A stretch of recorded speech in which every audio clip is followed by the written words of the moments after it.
هادي له ونشهد أن لا إله إلا الله وحده لا شريك له ونشهد أن سيدنا ومولانا محمدا عبده ورسوله أرسله بالحق بشيرا ونذيرا وداعيا إلى الله بإذنه وسراجا منيرا. الشيطان الرجيم. بسم الله الرحمن الرحيم. يا أيها الذين آمنوا كتب عليكم الصيام. صدق الله العظيم. اللهم صل على سيدنا ومولانا محمد وعلى آل سيدنا ومولانا محمد وبارك وسلم. نام محمد سے دلوں کو سکون ملتا ہے، نام محمد سے دلوں کو سکون ملتا ہے، نگاہ فکر کو تازہ شعور ملتا ہے، نگاہ فکر کو تازہ شعور ملتا ہے. نصیب کیسا بھی ہو واسطہ احمد کا لے کر، نصیب کیسا بھی ہو وسیلہ محمد کا لے کر، خدا سے جو بھی مانگے ضرور ملتا ہے. معزز سامعین کرام، پردے میں بیٹھی ہوئی میری محترم مائیں اور بہنیں، مسلمان اس کائنات کا خوش نصیب انسان ہے کہ اللہ تعالیٰ نے جس کو اپنے پاک کلام میں مخاطب فرمایا. یہود و نصارہ کو جب خطاب آیا قرآن پاک میں، وہ اتنے خوش ہوئے کہ انہوں نے یہ دعویٰ کر دیا نحن ابناء اللہ و احباؤہ، کہ ہم تو اللہ کے محبوب ہیں اور اللہ کے بیٹے ہیں. کیوں کہ اللہ نے ہم سے خطاب کیا ہے. قل یا ایھا الذین ھادوا، قرآن میں ہے نا آج. تو اے یہودیو، وہ یہ سمجھ بیٹھے کہ اللہ نے ہم سے خطاب کیا ہے، ہم اللہ کے محبوب بن گئے، اتنے خوش ہوئے خطاب پر. یہی خطاب اللہ تعالیٰ نے ایمان والوں کو 88 دفعہ فرمایا. یا ایھا الذین آمنوا، یعنی جب اللہ یہ آیت تلاوت ہم کریں، یہ خطاب اللہ فرمائیں، تو براہ راست مسلمان کو، مومن کو خطاب فرما رہے ہوتے ہیں. ایمان والے کو یہ کہہ رہے ہوتے ہیں کہ اے ایمان والے، اللہ ہم سے کلام کر رہے ہوتے ہیں. خوش نصیب ہے مسلمان، خوش بخت ہے مسلمان، اس کے بھاگ جاگ گئے کہ اللہ نے ایمان کی دولت نصیب فرما دی. بھائیو، ایمان سب سے بڑا کائنات کا قیمتی سرمایہ ہے. اللہ ہمیں اسے بچا لے جانے کی توفیق عطا فرمائے. سب سے قیمتی سرمایہ ہے. آخرت میں اس ایمان کے ایک ذرے کی جب قیمت اللہ لگائیں گے، اس وقت احساس ہوگا کہ ایمان کتنی بڑی دولت ہے. حدیث پاک میں آتا ہے جہنم میں جہنمی جلتے رہیں گے، وہ ایمان والے، وہ مسلمان بھی جہنم میں جائیں گے جو توبہ کے بغیر دنیا سے چلے گئے. توبہ کے بغیر دنیا سے جانے والوں کے لیے اللہ کا قانون یہی ہے کہ وہ جہنم کے اندر جائیں گے، ان کی دھلائی ہوگی، ان کی صفائی ہوگی، ان کی پاکیزگی ہوگی، پھر اللہ جنت میں داخل فرما دے. اس لیے زندگی میں ہر وقت گناہ ہو جائے، گناہ کے بعد فوراً توبہ کرنی چاہیے. کسی بھی نیکی کے بارے میں آپ یہ دعویٰ نہیں کر سکتے کہ وہ اللہ کے ہاں 100% قبول ہو گئی. ابھی آپ نے نماز پڑھی ہے، ہم سب نے نماز پڑھی ہے، ہم یہ دعویٰ نہیں کر سکتے کہ یہ نیکی، یہ نماز پڑھنا ہمارا، یہ سحری کا کھانا، یہ روزہ رکھنا، یہ اللہ کے ہاں 100% قبول ہو جائے گا. دعویٰ نہیں کر سکتے. ہاں امید ہے، اللہ نے خود منع فرمایا ہے کہ نا امیدی نہیں کرنی چاہیے. لا تقنطوا من رحمت اللہ. اللہ سے امید رکھتے ہیں ہم کہ اللہ اپنے حبیب صلی اللہ علیہ وسلم کے صدقے سے یہ قبول فرما لیں۔ کسی بھی نیکی کے بارے میں، اب بیت اللہ میں طواف کر رہے ہیں، بیت اللہ کے اندر جا کر نفل ادا کرنے کے بعد بھی یہ دعویٰ نہیں کر سکتے کہ میرے نفل اللہ کے یہاں قبول ہو گئے۔ لیکن ایک نیکی ایسی ہے، ایک نیکی کہ جو 100% اللہ کے ہاں قبول ہوتی ہے، اور ایسی قبول ہوتی ہے کہ گناہ بھی نیکی بن جاتے ہیں۔ عجیب نیکی ہے کہ گناہوں کو بھی نیکیوں میں بدل دیا جاتا ہے، وہ نیکی توبہ کی نیکی۔ اللہ کا فرمان ہے فَأُولَٰئِكَ يُبَدِّلُ اللَّهُ سَيِّئَاتِهِمْ حَسَنَاتٍ، جو ایمان والا اچھا عمل کرے، اچھے عمل کو اللہ نے فرمایا توبہ کرے، توبہ کے بعد سچی توبہ ہو، اس کے بعد اس کے گناہ بھی نیکی بن جایا کرتے ہیں۔ یہ ایسی نیکی ہے جو کسی وقت بھی بھلائی نہیں جا سکتی۔ اس لیے زندگی میں ہر وقت جب بھی گناہ ہو، اللہ کے ہاں اللہ کی حضور سجدہ کریں، اپنی جھولی کو پھیلائیں۔ اللہ کریم ہے، وہ شفیق ہے، وہ بخشنے والا ہے، توبہ کو قبول کرنے والا ہے۔ اللہ تو فرماتے ہیں میرے بندے میرے گھر آ، میں تیرا استقبال کروں گا، میرے گھر آ میں تجھے رحمتوں سے نوازوں گا، میرے گھر آ تیرے گھر بار میں روزی میں برکتیں عطا فرماؤں گا۔ اللہ اپنے بندے پر رحیم اور شفیق ہے۔ اللہ انتظار کرتا رہتا ہے کہ کب میرا بندہ میری طرف قدم اٹھائے، میں دوڑ کر اس کی طرف جاؤں۔ اس لیے توبہ ہر وقت کرتے رہنا چاہیے۔ ہم سے بڑا گناہگار کون ہوگا؟ ہماری جو نیکیاں بھی اس قابل نہیں ہیں کہ اللہ کے ہاں جو ہے وہ ہماری بخشش کا ذریعہ بن جائیں، تو گناہ تو ہمارے بھائیو، اس لیے ہر وقت اللہ کے ہاں توبہ کرتے رہنا چاہیے۔ تو میں عرض کر رہا تھا توبہ جو ہے وہ کیا مضمون چل رہا تھا؟ توبہ کہاں سے نکلی؟ یا ایھا الذین آمنوا، اللہ تعالیٰ خطاب یہ فرماتے ہیں کہ اے ایمان والو، کتب علیکم الصیام، تم پر روزوں کو فرض کر دیا گیا ہے۔ یہ مومن کے لیے خوش قسمتی ہے، خوش بختی ہے کہ اللہ ہم سے خطاب کر کے یہ فرمائے کہ اے ایمان والو، تمہیں میں نے روزے عطا فرمائے۔ تو اس لیے ہمیں خوش ہونا چاہیے، دل کے اندر خوشی ہو، ملامت نہ ہو، اور جو ہے گھبراہٹ نہ ہو، خوف نہ ہو، بھوک کا اور جو ہے تھکن کا، اور پتہ نہیں کیا کیا ہمارے غلط جذبات ہوتے ہیں، پتہ نہیں کیا ہو جائے گا، روزہ رکھیں گے تو یہ ہو جائے گا، روزہ رکھیں گے تو یہ ہو جائے گا۔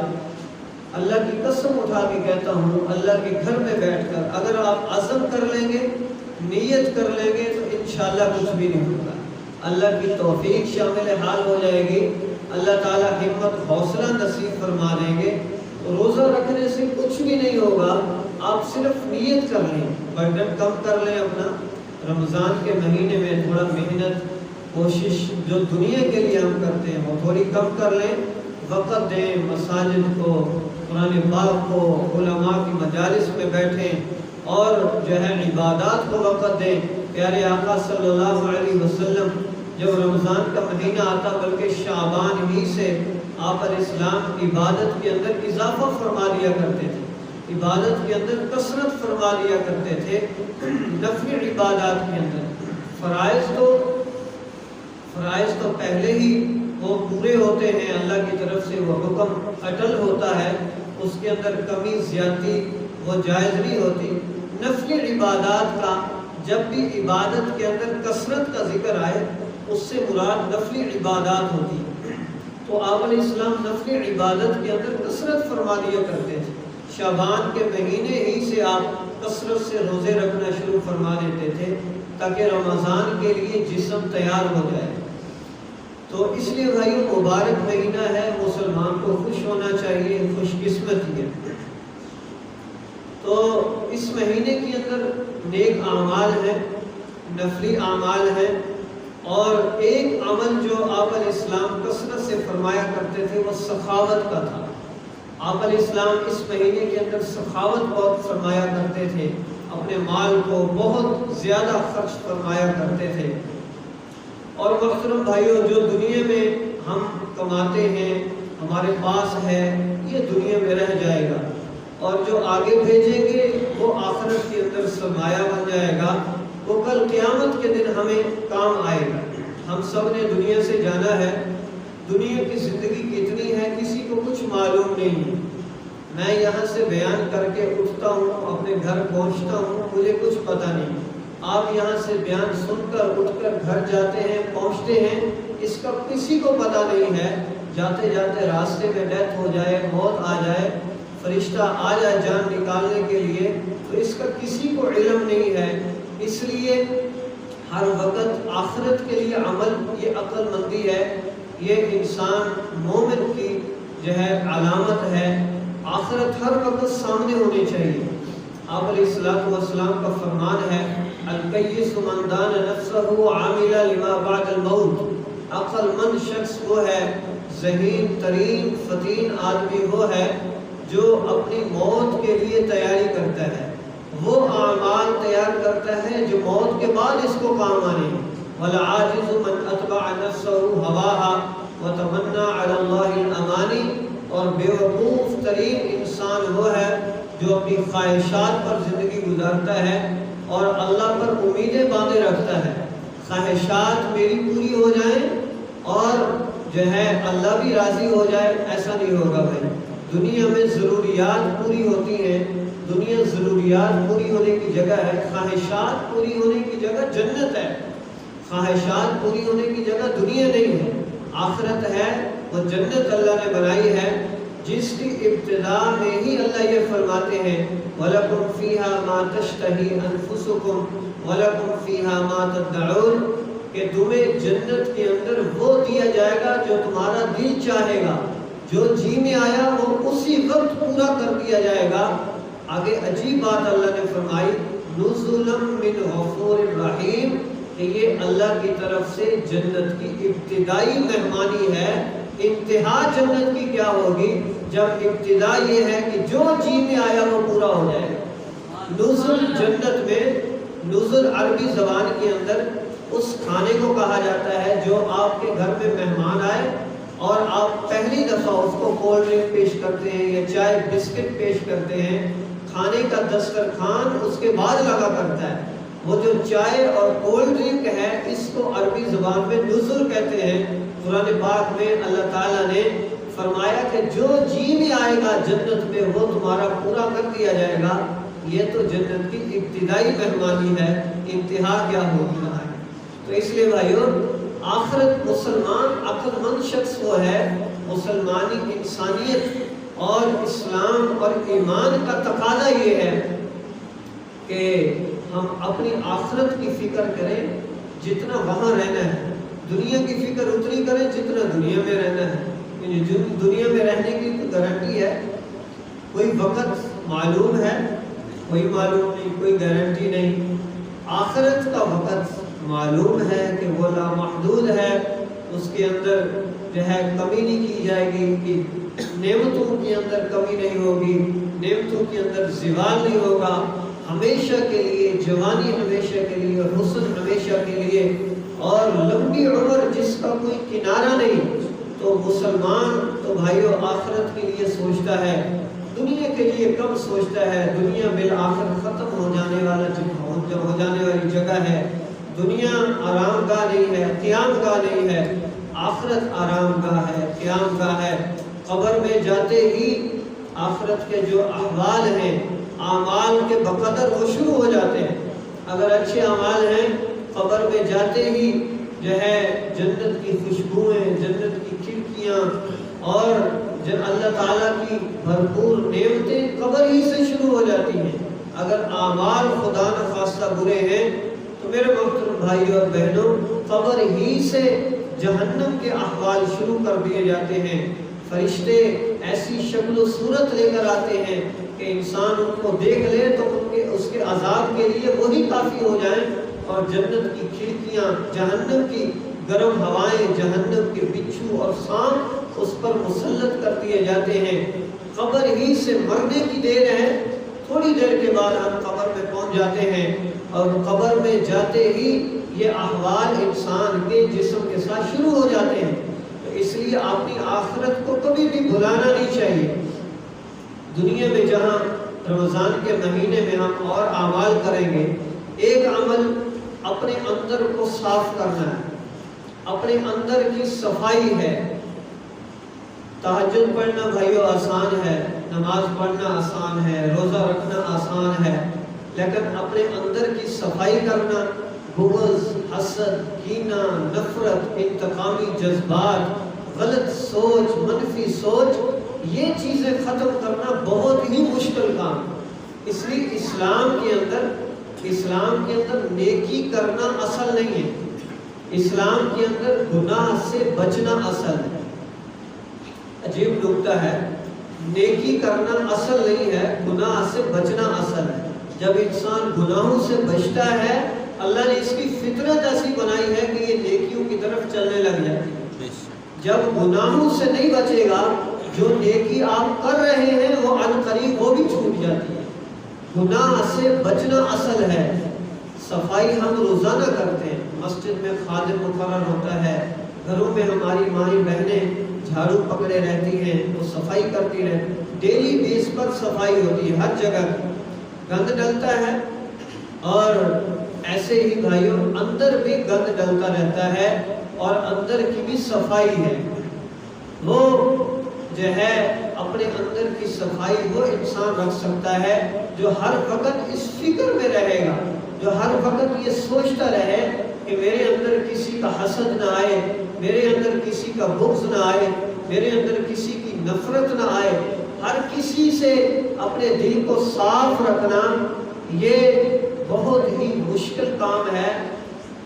یہ چونکہ مشکل ہے، اس لیے جنت کی خوشخبریاں بھی اس کام پر دنیا ہی میں مل جاتی ہیں۔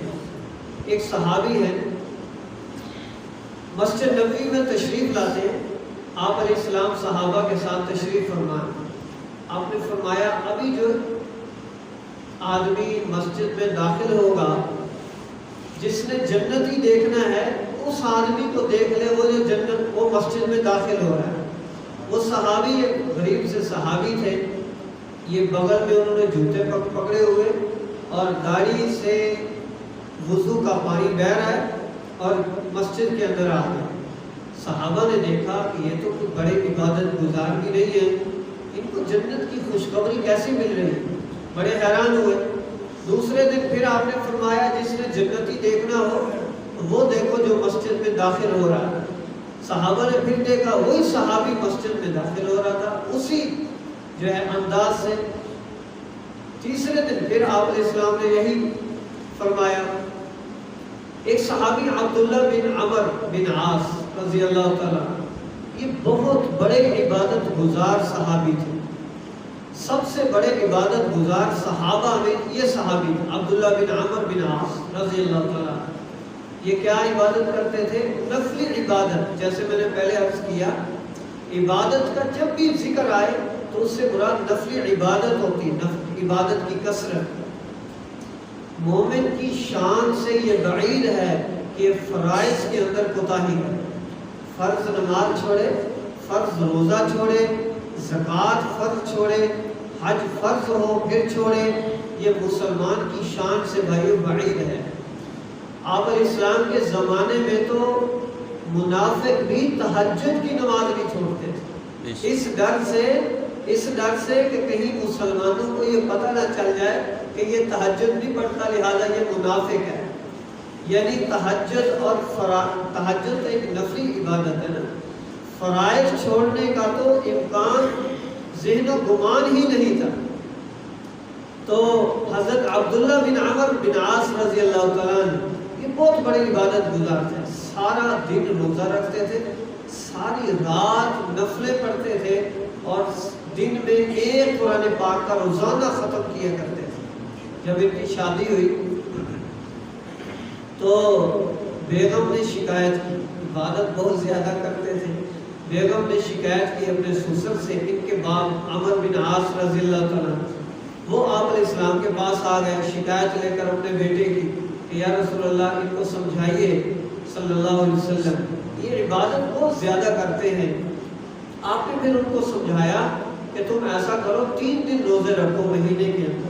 انہوں نے عرض کیا یا رسول اللہ میرے جسم میں طاقت بہت زیادہ ہے، میں زیادہ رکھنا چاہتا ہوں۔ آپ نے فرمایا کہ تمہارے لیے یہ ہے کہ صوم داؤدی اختیار کرو کہ 1 دن روزہ رکھو 1 دن افطار کرو، اور آپ نے فرمایا 3 دن سے پہلے تم نے قرآن پاک کا ختم نہیں کرنا، 3 دن کے اندر اندر ختم قرآن پاک کرو، اور 1 دن روزہ 1 دن افطار۔ اس کے بعد پھر انہوں نے یہ ترتیب شروع کی۔ اچھا، یہ وہ صحابی تھے جو عبادت کا شوق رکھتے تھے، ان کے اندر جو ہے وہ ذوق پیدا ہوا، تمنا پیدا ہوئی کہ میں جا کر ان سے پوچھوں، ان کا عمل دیکھوں کہ کس وجہ سے ان کو جنت کی خوشخبری ملی۔ چنانچہ یہ ان کے گھر چلے گئے اور ان کو کہا کہ چچا جان، وہ بڑی عمر کے تھے، مجھے آپ کے گھر میں کچھ رہنے کی اجازت ہے؟ انہوں نے کہا جی اجازت ہے، آپ رہ لیں۔ تو یہ رات کو سوئے، جاگتے رہے، وہ صحابی آئے جن کو خوشخبری ملی تھی جنت کی، وہ صحابی آئے، انہوں نے کوئی زیادہ لمبا چوڑا عمل نہیں، سنت اعمال پورے کیے، ذکر و اذکار پورے کیے، اور دعا پڑھی اللہم بسمک اموت و احیا۔ یہ دعا پڑھنے کے بعد سو گئے، ساری رات سوتے رہے، صبح تہجد کے وقت اٹھے۔ تو یہ صحابی بڑے حیران کہ عبادت تو عام سی ہے، کوئی زیادہ جو ہے وہ کثرت نہیں ہے عبادت کے اندر۔ تو دوسرے دن پھر انہوں نے دیکھا، پھر یہی عمل کیا، دعا پڑھی، سونے کی اور سو گئے۔ تیسرے دن پھر یہی عمل کیا، تو یہ بڑے حیران۔ تیسرے دن رہا نہ گیا، پوچھ لیا چچا جان، میں تو یہ آپ کا عمل دیکھنے کے لیے آیا تھا کہ آقا علیہ السلام نے آپ کو جنت کی 3 دن خوشخبری سنائی ہے۔ ہم سارے حیران تھے، میرے دل کے اندر شوق پیدا ہوا کہ میں وہ عمل دیکھوں۔ عبادت تو میں سب سے زیادہ کرتا ہوں، کہ کون سی ایسی عبادت ہے جو آپ مجھ سے زیادہ کرتے ہیں کہ آپ کو جنت کی خوشخبری ملی؟ انہوں نے کہا اعمال تو میرے آپ کے سامنے ہیں، کوئی ایسا عمل نہیں ہے۔ یہ مایوس سے ہو کر نہ اٹھ کر جانے لگے کہ پتہ نہیں اب میں کیسے کمپیئر کروں، ان کا تو رات کا ساری رات کا سونا ہے، اور حضور کا فرمان ہے کہ یہ جنت ہیں، جنتی ہیں۔ تو ان کو کچھ سمجھ نہیں آ رہی تھی کہ یہ کیسے جو ہے ہو سکتا ہے۔ آپ علیہ السلام کا فرمان تو سچا ہے کہ جنت کی خوشخبری ان کے لیے پکی ہے، عمل کوئی نظر نہیں آیا۔ تو بہرحال یہ مایوس سے ہو کر جانے لگے۔ حضرت عبداللہ بن عمر، تو انہوں نے بلایا کہ بھتیجے ادھر آؤ، ایک عمل میں کرتا ہوں، ایک عمل، شاید اس کی وجہ سے مجھے خوشخبری ملی ہو۔ انہوں نے کہا جی چچا وہ کیا ہے؟ فرمایا کہ وہ یہ ہے کہ یہ جو میرا دل ہے نا، یہ ہر مسلمان کی طرف سے پاک اور صاف رہتا ہے۔ حضرت عبداللہ بن عمر یہ نہیں فرمایا ہاں ہاں یہی ہو سکتا ہے، انداز یہ تھا ہاذا ہوا، میرا انداز ہے ہاذا ہوا، چچا ہاں ہاں یہی وہ عمل ہے، یہی وہ عمل ہے۔ اور فرمایا یہ میرے بس میں نہیں ہے۔ اتنے بڑے عبادت گزار کہہ رہے ہیں یہ میرے بس میں نہیں، یعنی اتنا مشکل کام ہے۔ بڑے بڑے تسبیحات، تہجد، فرائض، نوافل، پتہ نہیں ہم کیا کیا کرتے رہتے ہیں، لیکن ہمسایہ ہم سے اتنا تنگ ہوتا ہے کہ ہمیں دیکھ کر گلی بدل جاتا ہے، دروازہ بند کر لیتا ہے۔ مومن کی شان بھائیو یہ ہے کہ اس کا سب سے بڑا عمل اچھی اخلاق، زبان کی مٹھاس، آنکھوں کے اندر حیا، اپنے اعمال ایسے کہ کسی کو تکلیف نہ پہنچے، اخلاق ایسے کہ غیر بھی آپ سے امپریس ہو جائیں، اپنے تو اپنے غیر بھی امپریس ہو جائیں، یہ اچھے اخلاق کا تقاضا ہوتا ہے۔ اس لیے اپنے دل کو ہر کسی سے صاف رکھنا، بغض سے، حسد سے، کینہ سے، انتقامی جذبات اور منفی سوچ، دماغ کے اندر غلط جو ہے سوچیں پیدا کر کے ان کو پنپتے رہنا اور ان پر جو ہے عملی اقدامات اٹھانا، یہ بے غیرتی کی انتہا ہوتی ہے۔ مسلمان مومن کی شان سے بہت زیادہ بعید ہے یہ چیز۔ مسلمان اپنے اوپر تکلیف سہ لیتا ہے لیکن کسی کو تکلیف دینا گوارا نہیں کرتا، بلکہ مسلمان تو اپنی جان پر سہ جاتا ہے لیکن جانور کو بھی تکلیف دینا پسند نہیں کرتا۔ یہ اسلام کا تقاضا اور شریعت کا حکم ہے۔ اس لیے بھائیو، اپنے اخلاق اچھے کرنا، اپنے اندر کو صاف کرنا، یہ رمضان کا ایک نمایاں پیغام ہے ہمارے لیے۔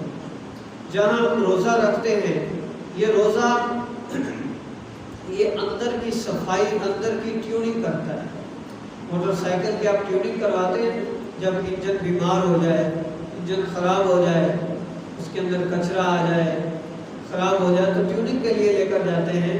ایسے ہی رمضان کا مہینہ انسان کے اندر کی ٹیوننگ کا ہے، انسان کے اندر کو واش کرتا ہے، بشرطے کہ روزہ کامل طریقے سے رکھا جائے۔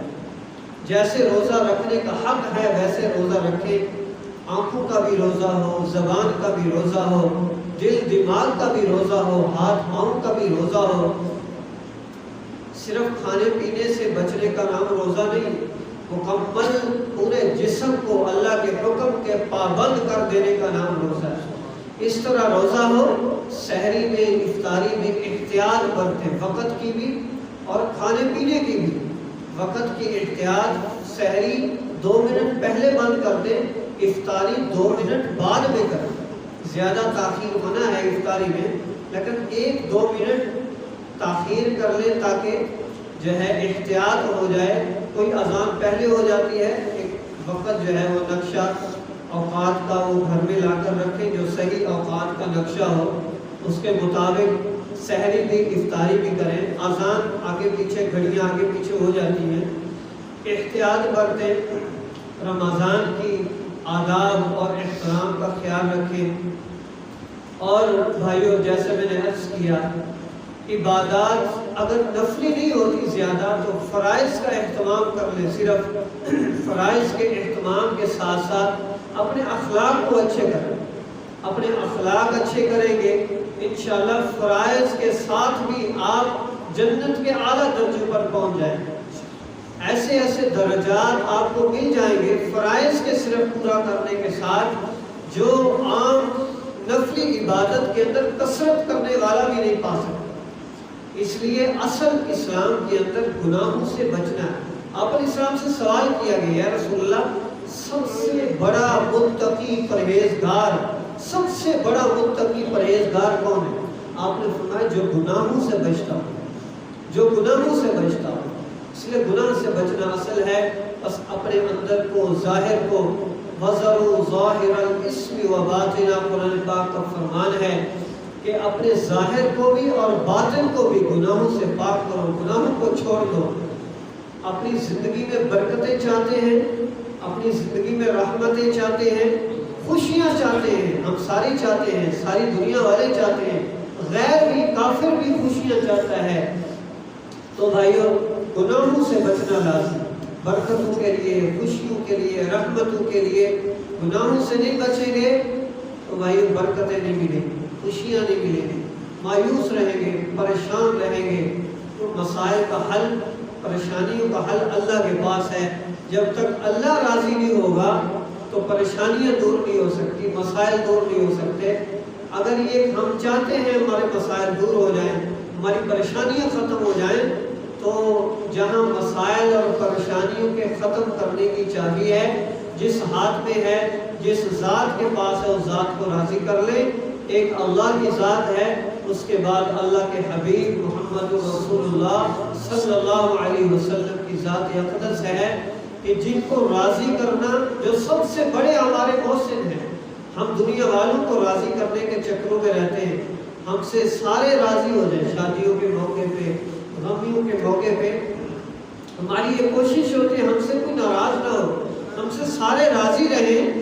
تو بھائیو، اللہ اور اس کے حبیب کو راضی کرنا یہ ایمان والے کی شان ہے۔ سب سے پہلا جو کام ہے وہ اللہ اور اس کے حبیب کو راضی کرنے کا کام۔ اگر اللہ راضی ہو گیا، ساری دنیا ناراض رہی، بھائیو آپ کا کام بن گیا۔ اگر اللہ ناراض رہا، ساری دنیا کو راضی کر لیا، اللہ کی قسم کام نہیں بنے گا۔ دنیا سے جاتے ہوئے پریشان ہوں گے، مایوس ہوں گے، پتہ نہیں کیا کیا آخرت میں احوال پیش آنے والے ہیں۔ اس لیے اللہ سے ہر وقت یہ دعا کرتے رہنا چاہیے کہ اللہ تعالیٰ برکتوں والی زندگی عطا فرمائے، گناہوں سے بچنے کی توفیق عطا فرمائے، رمضان کے مہینے کے آداب اور احترام کرنے کی توفیق عطا فرمائے۔ جو میں نے گزارشات عرض کی ہیں اللہ مجھے بھی عمل کی توفیق دے، آپ کو بھی اور ہماری ماؤں بہنوں کو بھی عمل کی توفیق عطا فرمائے۔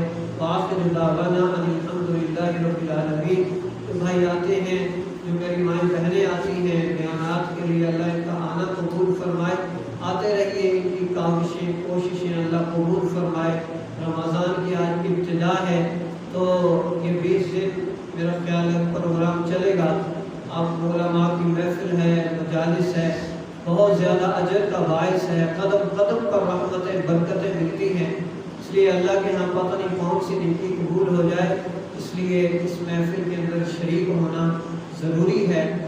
اللہ تعالی ہم سب کو عمل کی توفیق عطا فرمائے۔ الحمدللہ رب العالمین والعاقبۃ للمتقین والصلاة والسلام علی سید الانبیاء والمرسلین یا ارحم الراحمین یا ارحم الراحمین یا ارحم الراحمین یا ذا الجلال والاکرام یا ذا الجلال والاکرام یا ذا الجلال والاکرام۔ ربنا ظلمنا انفسنا وان لم تغفر لنا وترحمنا لنكونن من الخاسرین۔ اے اللہ ہم ظالم ہیں، ہم مجرم ہیں، گناہگار ہیں، زیادتار ہیں۔ اللہ بخششوں کا مہینہ شروع ہو چکا ہے، تیری رحمتوں کا مہینہ شروع ہو چکا ہے۔ ہم اپنے گناہوں کا اعتراف کرتے ہیں، ہم گناہوں کے اندر ڈوبے ہوئے میرے مولا، تو بخشش کو چاہنے والا، اللہ معافی کو چاہنے والا ہے، معافی کو پسند کرنے والا ہے۔ ہم سب کے صغیرہ کبیرہ گناہوں کو معاف فرما دے۔ اے اللہ ہم غریب، اے اللہ فقیر، تیرے سامنے جھولیاں تیرے دربار میں پھیلائے بیٹھے ہیں۔ اے اللہ ہم سب کی بخشش فرما، ہمارے دنیا سے جانے والوں کی بخشش فرما، ہمارے والدین کی بخشش فرما۔ اے اللہ جن کے والدین بھائی بہن عزیز و اقارب دنیا سے جا چکے ہیں، اللہ ان کی بخشش فرما، ان کے درجات کو بلند فرما۔ اللہ ہمارے ملک پر نظر کرم فرما، اللہ مسائل کو حل فرما، پریشانیوں کو دور فرما۔ اللہ یقیناً تو ناراض ہے، ہم سب سے راضی ہو جا۔ ہم نے گناہ کر کر کے اللہ تیری دھرتی کو ناپاک کیا ہوا ہے، میرے مولا اپنے حبیب کے صدقے سے ہمیں معاف فرما۔ ہمارے پاس کوئی ایسا سجدہ نہیں ہے، کوئی ایسا رکوع نہیں ہے، کوئی تلاوت نہیں ہے، کوئی حج اور زکوٰۃ کا